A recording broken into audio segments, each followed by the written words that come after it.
friends, welcome to my YouTube channel SK Classes. I am Gaikwad Sapna and today we will start with our new topic, very important one, that is genetics. So what is genetics? Genetics is the branch of biology which deals with the study of heredity and variation. Okay, so what is heredity? Heredity is nothing but what? The transmission of character from one generation to the another generation, that is from parents to their offspring. Okay, variation is nothing but what? Yes, the differences among the parents and the offspring. Okay, so that is the differences, nothing but what? Variations. So firstly, the term genetics was given by, that is William Bateson in 1906. Okay children, now let's start with the term heredity. Heredity is the transmission of character from one generation to the another generation. Now the terms, they play a very important role in the heredity. Just main points regarding to heredity. Okay, genotype, phenotype, dominant and recessive. These four main character is very important in the heredity. What is genotype then? The genetic makeup of an organism is nothing but what? Genotype. Okay, genetic makeup, that is the presence of genes. Okay, and phenotypes. Okay, see, phenotypic ratio, genotypic ratio. Okay, these are the concept regarding toward the heredity. But phenotype means whatever the observable genetic traits are there, that is nothing but what? Phenotype means which we can see with our naked eyes. For an example, height of a person, skin color, eye color, hair color. Okay, so these are the visible characters which we can see with our naked eyes. So that is nothing but what? Phenotype. Okay, dominant character. Dominant, the name itself indicate what? The dominance regarding to what? The characters. Means a genetic trait that is expressed with the presence of only one gene. If there is presence of only one gene, but then also yes, the genetic trait will be expressed in the next generation. Okay, recessive. Okay, a genetic trait that is expressed only with there is presence of what? Both the genes. If both the genes are there, then and then only the recessive characters are going to be expressed one. Okay, so these are very important concept in heredity. Okay, if you understand these concept, yes, you can easily understand the genetics. Okay, so this is the very important points regarding to the heredity, that is the base of genetics. Okay, let's see about the scientist. Very brilliant scientist, that is Gregor John Mendel in 1822 to 1884. He was an Austrian monk. He had experimented with a pea plant, that is nothing but what? Pisum sativum. He thought that the heritable characters, that is nothing but what? The factors, that is genes, they retain their individuality generation after generation. Principles of genetics were developed in the mid 19th century. Then experimented with pea plants by crossing various strains and observing the characteristics of their offspring. So Mendel was the first one to say that the characters are transmitted from one generation to the next generation through particles. What that name? That is the particles. Okay, which he called as factors, and that are now known as genes. Okay, so Mendel was a genius, much ahead of times, as he has given this concept of factor before the discovery of mitosis, meiosis, chromosomes, and without use of microscope.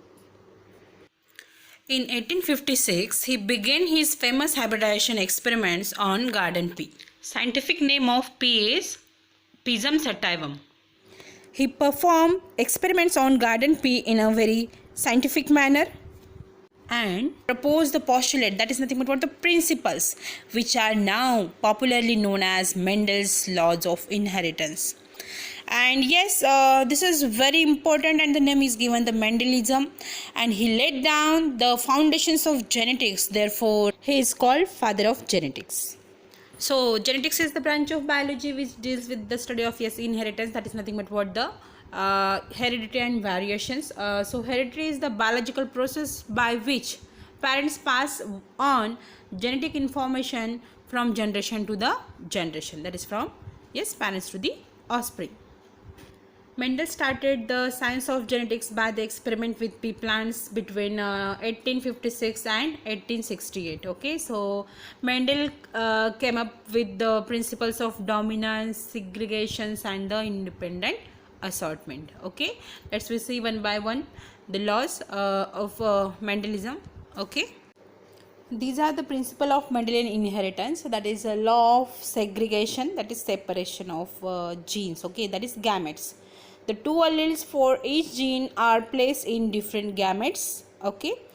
Second law of independent assortment, the inheritance of one gene doesn't affect the inheritance of any other genes. Okay. Third law of dominance, when two different alleles are present, only one is dominant and will be expressed, means whatever the dominant gene is there, that will express the character in that generation. Okay, so these are the three. Law of segregation means first the separation of gamete. Second, law of independent assortments means a specific gene have a particular character and it cannot affect on the other gene. Okay, so it doesn't affect the inheritance of the any other gene. And law of dominance, yes, whatever the dominant character will be there, it will be expressed in the next generation. Now see, Mendel chose pea very luckily because pea plants are good for genetic research, relatively very simple genetically, and most characters are controlled by a single gene, with each gene having only two alleles. So one completely dominant over the other. Okay.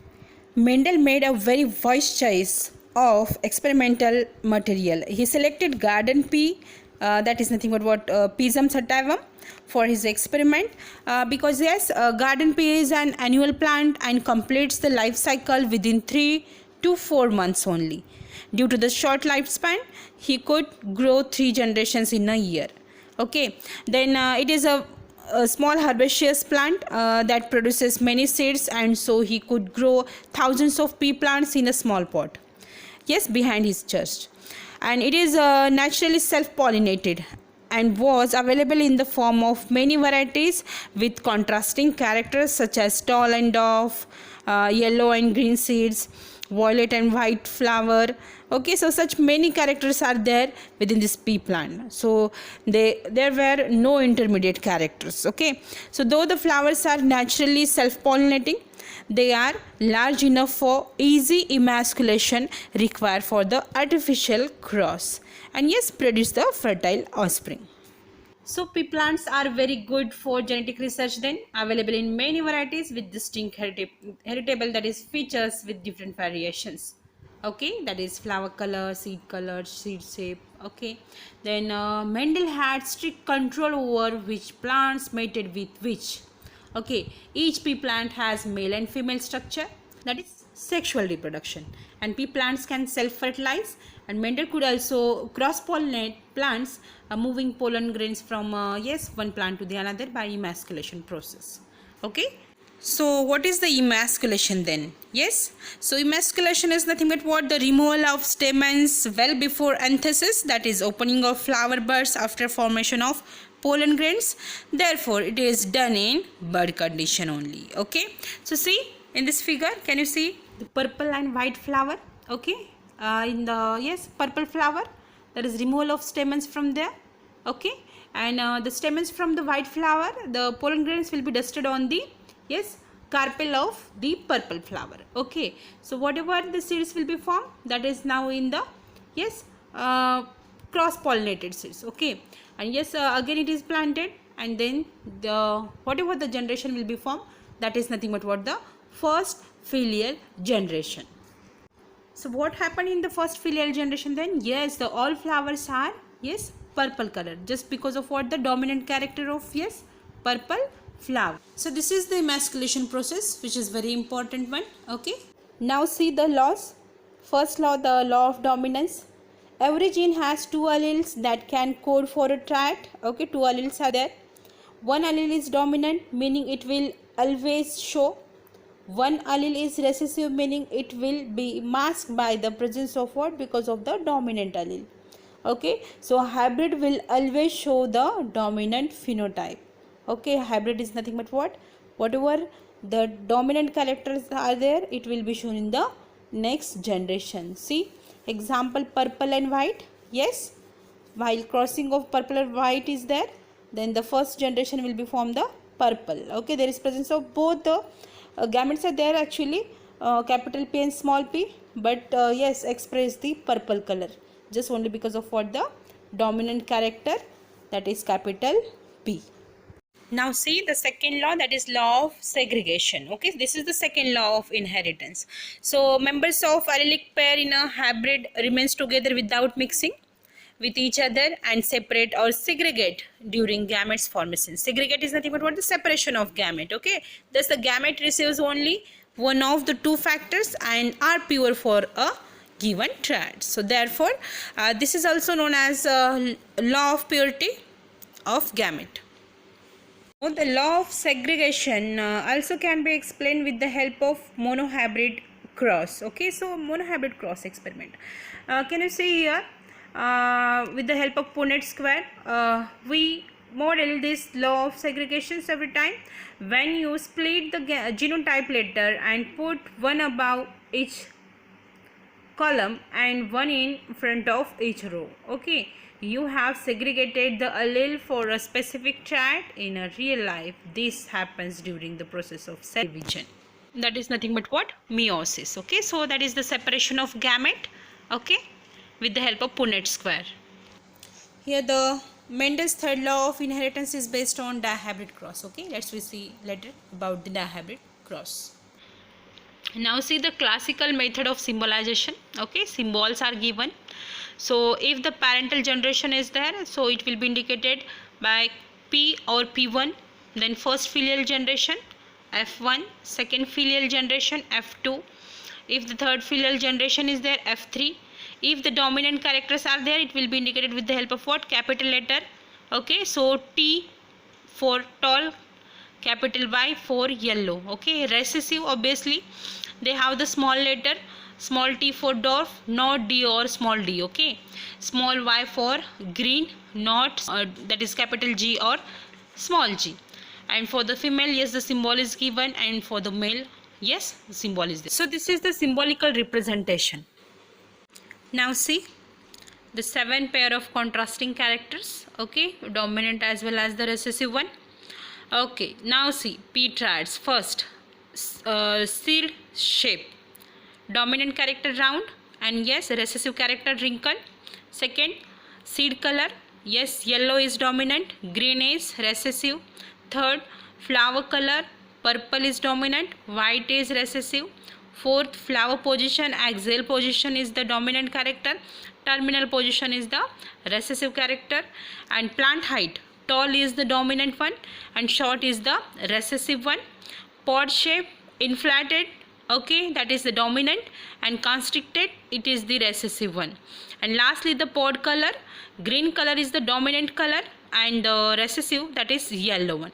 Okay, so these are the 7 pair of contrasting characters of the pea plant. So children, try to understand about the dominant and recessive character. Okay, dominant means it is an allele that express its triad even in the presence of what? An alternative allele, that is in the form of what? Heterozygous condition. Means only one dominant express in hybrids. Okay, and about the recessive, yes, it is an allele which is not expressed in the presence of what? An alternative allele, that is in heterozygous condition, and it express only when there is presence of what? Another identical allele only. Okay, now see monohybrid cross of tall and dwarf plant. Okay, first see the definition of monohybrid cross. What is monohybrid? Mono stand for one, hybrid crossing. Okay, so a cross between two pure homozygous plants in which inheritance pattern of only one pair of contrasting characters. Okay, so that is nothing but what? Monohybrid cross. So it is a cross between two pure true breeding parents differing in a single pair of contrasting character. Okay, so here tall and dwarf, that is tall capital TT and dwarf small tt. Okay, so what happened in the first filial generation? All the plants were tall. Okay, so second filial generation, among these 3 are the tall one and 1 is dwarf. Means here dwarf condition when occur when both the alleles are identical one. Okay, so this is about the recessive one. Okay, so parents are tall and dwarf first generation where the all plants were tall, and in the second filial generation what happened? Yes, 3 are tall and 1 is the dwarf one. See in this chart, that is Punnett square. Okay, tall and dwarf, that is capital TT and small tt. See here, these are the homozygous one, means what they have the similar allele. Okay, which have a particular triad. Okay, homozygous means what? Pure. And yes, heterozygous in which they have the two different, that is dissimilar allele. They are nothing but what? Hybrid, that is capital T and small t. Okay, so in first generation what happened? When these two pure lines were crossed, here all the plants were tall one. Okay, in the first filial generation. So with the help of this Punnett square, it is easy to know about what exact the ratio of what the plants. But in the first filial generation, the tall plants are not homozygous one, it is the heterozygous plant. Okay, means they have two dissimilar alleles, okay, which have a particular triad, that is nothing but what? Hybrid, or yes, it is not a true breed. Now see, after the first filial generation, see here heterozygous tall plants are there now. See, capital T and small t. Now the segregation, that is separation of gamete, capital T and small t will be there. Now see, the selfing is there. Okay, selfing is nothing but what? Self crossing of F1 generation. Okay, so that is the hybrid one. As factors separate during gamete formation in F1 hybrids will produce two types of gamete in equal proportion. Okay, that is male gamete and female gamete. Okay, capital T and small t. Okay, that is 50% of capital T and 50% of what? Small t. Okay, so then the fusion will be there. Then see here, 3 are nothing but what? The tall plants and 1 is the dwarf plant. Among that, 1 is homozygous tall, 2 are yes heterozygous tall, and 1 is homozygous yes dwarf. So in F2 generation there are 3 tall plants and 1 dwarf plants. Okay, so phenotypic ratio will be 3:1, 3 tall, 1 dwarf. Okay, that is phenotypic means which we can see with our eyes. Okay, and genotypic ratio, yes, among that 1 pure tall, 2 hybrid tall, and 1 dwarf one. Okay, now see about the dihybrid cross. Okay, a cross between two pure, that is homozygous parents, in which the inheritance pattern of two pair of contrasting characters. Okay, they are nothing but what? Dihybrid cross. They are from yes pure line or true breeding one. Okay, so they are differ in the two pair of contrasting character. See, pair of contrasting here character, yellow and round, green and wrinkle. Okay, these are the parents one, and the gametes will be formed capital Y, capital R for yellow and round, and small y, small r for green and wrinkle. So now see, when we cross these two pure plants, then the first filial generation will be formed, that is the yellow and round, but this is the heterozygous one, capital Y, capital R and small r. Okay, so see here, after segregation these gametes will be formed of this F1 generation, that is capital Y, capital R, capital Y, small y, capital R, small y, small r. Okay, so selfing will be there, that is in the F2 generation. Here we got yellow round 9, yellow wrinkle 3, green round 3 and green wrinkle 1. Means 9:3:3:1 is the ratio, that is the phenotypic ratio. Okay, and genotypic ratio, that is 1:2:2:4:1:2:1:2:1, that is heterozygous and homozygous we have to see. So that's why the yes genotypic ratio will be yes different. Children, we will see in detail about the monohybrid and dihybrid cross in our next lecture. Okay, so yes, don't forget to watch my new video on monohybrid cross, dihybrid cross, and yes, the genetic disorders. Okay then, bye bye and thank you.